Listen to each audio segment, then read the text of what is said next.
This is a day I have been dreading because of the work involved. We are going to be adding a footer underneath the house, and here's why.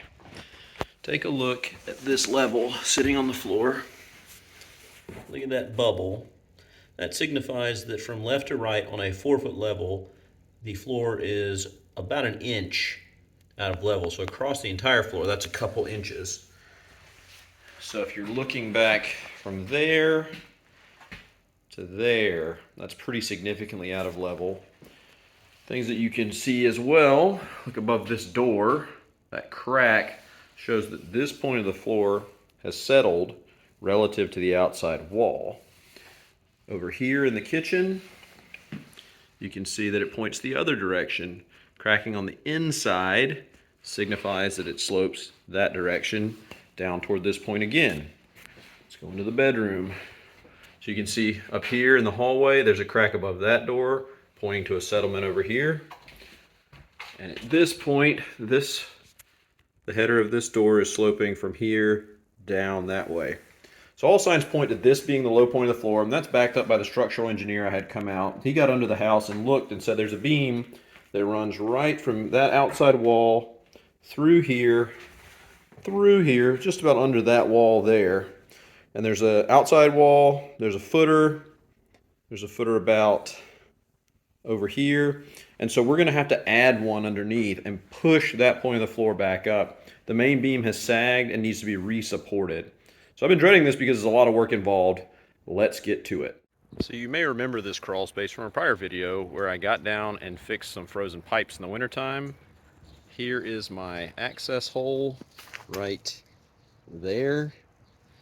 Good times. So I'm going to crawl down there and move all of my supplies, which I'll show you here in just a second, so I can dig a 24-inch deep hole, fill the base with sand, put in a footer sonotube, mix and fill that with concrete, level it off, put a J-bolt in, set a post base so that hopefully tomorrow, once it's hardened, I can come back and use it to jack the house up. So, not looking forward to this. Here are my supplies for the job, gathered around the entrance point so that I don't have to keep getting in and out of that hole. It's really tight and tough to get in. So we've got a bag of sand that'll go in the base of the hole. On top of the sand, I will set this sonotube form. That's a 12-inch by 24 deep sonotube, and I'll use the level to level it all off. Obviously, teeny tiny shovel to dig the hole because it's really tight down there.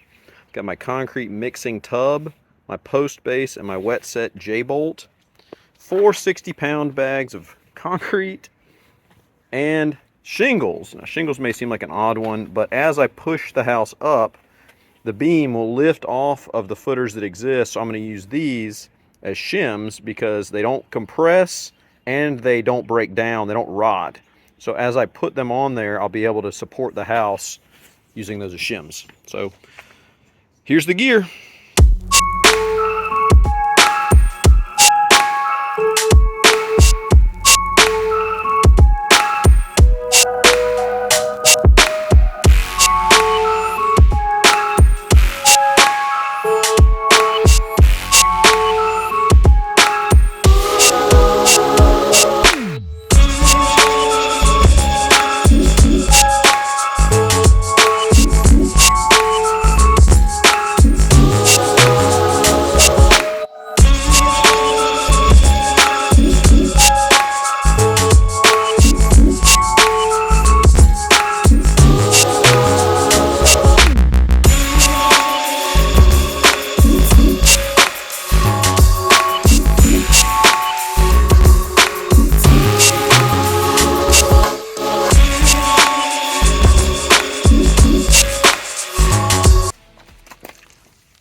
We're down here in the crawl space.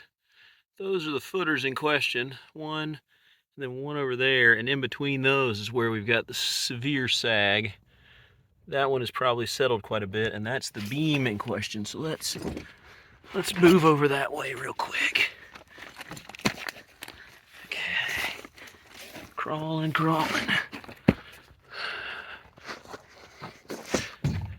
Yep. So right here is where I'm going to spend my time digging. in that spot there. So I've got 1.5 foot room above, hard packed soil. That's where the big sag is happening. So we're going to push that part back up and then shim that footer and that footer with the shingles. Maybe even need some over there.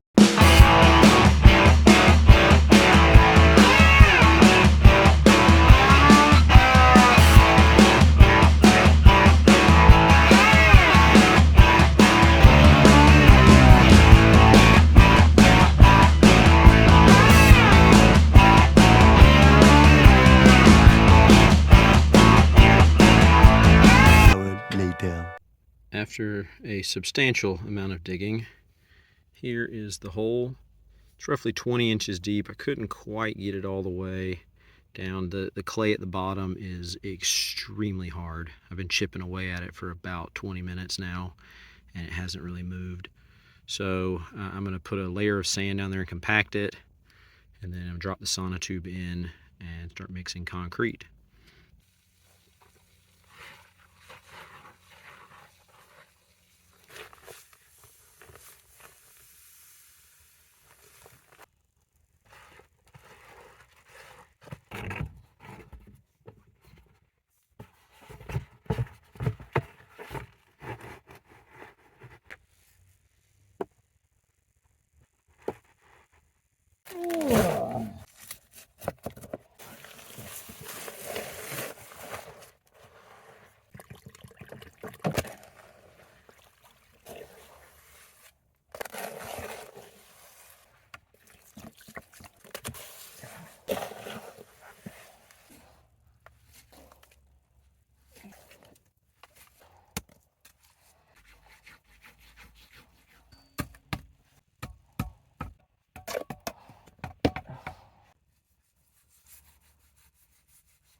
There we have it.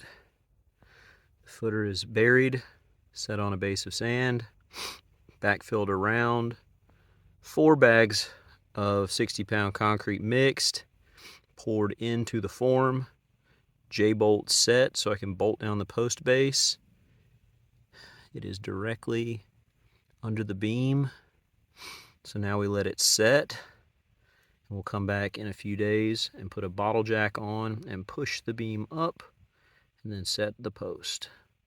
All right, let's get a look at the setup here. I have a 4x6 piece of pressure treated wood right here up under the beam because you can see there's some damage, some rot, a little bit of termite stuff down there. So this fits under the entire width of the beam and will brace it up as I jack the beam, and then I'm going to secure it under there with some structural screws once it's pushed up. Now you can see I've already got some tension on these bottle jacks, but there's still openings where the beam has sagged. You can see down at that end too. So as I push it up, those should close up and lift the house. We're going to push it up, and we might have to shim some under these existing footers. Let's see how things go. There's my little shorty bottle jack.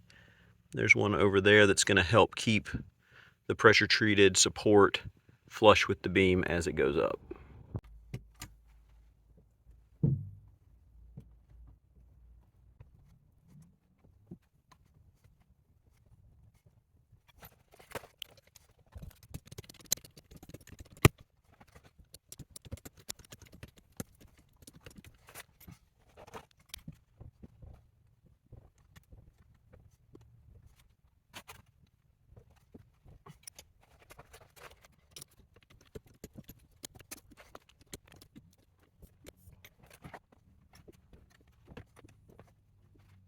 Now you see that 4x6 is straight across and pressed flat up against the beam above it, supporting it on that bottle jack, and right now on that bottle jack.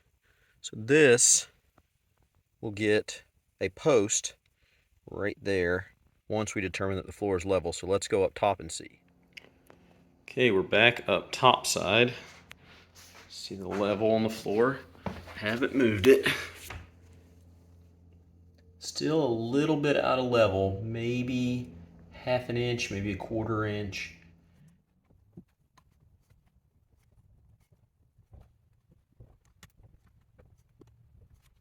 All right, we've got the support in, footer down, base, post, post cap. And this piece over here, that is a 4-inch thick concrete block set on a base of sand and the remnant of this 4x6 supporting the end of that beam and carrying a little bit of that load. I've also shimmed that footer and this footer with shingles. And look how much I pushed up on that beam. A little over an inch up from where it was sitting. And it had actually settled even further. So 1.5 inches, give or take, pushed up. And let's check level across the top of the beam. There you go. See the bubble right in the middle. Beautiful. And now we're back up top side, checking that floor. Awesome.